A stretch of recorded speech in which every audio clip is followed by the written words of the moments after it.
Καταρχάς, θέλω να σας πω ότι πάντα όταν είμαι ανάμεσα στους δημοσιογράφους αισθάνομαι και οικεία και συγκινητικά και ζεστά.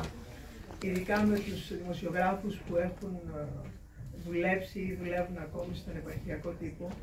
Έχει τύχει στην πολύχρονη πορεία μου να έχω συνεργαστεί με όλους αυτούς τους ανθρώπους και έχω καταλάβει από κοντά τις αγωνίες τους, τους αγώνες τους, δουλεύουν μόνοι τους, αβοήθητοι,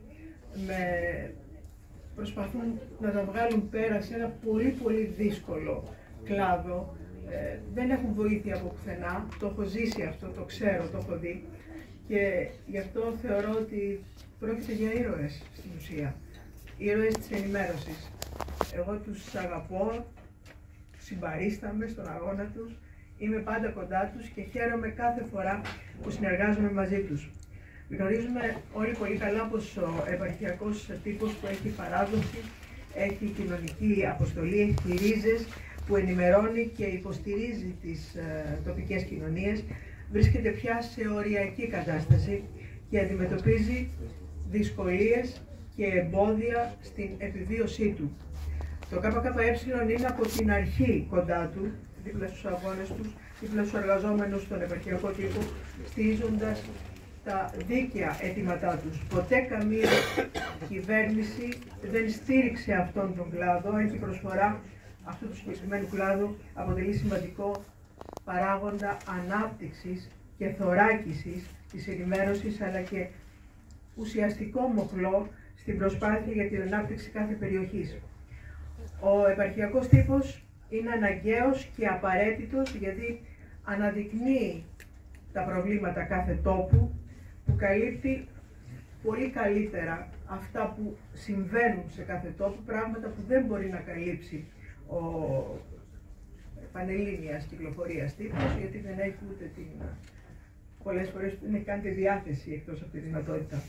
Ωστόσο, μια σειρά από κυβερνητικές ρυθμίσεις με βάση τις οδηγίες Ευρωπαϊκής Ένωσης εις βάρος του δυσκολεύουν περαιτέρω την κατάσταση. Την ίδια ώρα που η κυβέρνηση χρηματοδοτεί, και το βλέπουμε και το ξέρουμε, πλουσιοπάροχα τα πανελλαδικής εμβέλειας μέσα ενημέρωσης, κάτι με το οποίο συμφωνούν και τα άλλα κόμματα.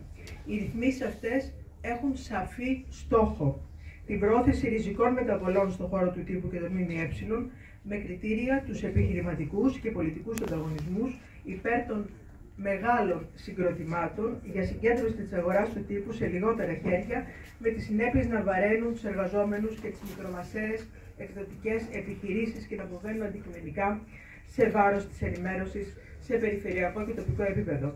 Είναι μια συνειδητή πολιτική επιλογή υπέρ των μεγάλων συγκροτημάτων για συγκέντρωση της αγοράς. Μικρές επιχειρήσεις αντικειμενικά σε λίγο θα κλείσουν, καθώς δεν θα μπορέσουν να ανταπεξέλθουν. Γι' αυτό ακριβώς δεν χρειάζονται άλλα μεγάλα λόγια και ευχολόγια, αλλά πράξεις, τομές σε βάθος και θεσμοθετήσεις για την επιβίωση του πολύπαθου επαρχιακού τύπου και των ανθρώπων του. Σας ευχαριστώ πάρα πολύ, εύχομαι να έχουμε μια καλή χρονιά όλοι και αυτό που εύχομαι κυρίως σε όλους σας είναι να έχετε δύναμη και αντοχή να τα βγάλετε πέρα. Σας ευχαριστώ πολύ.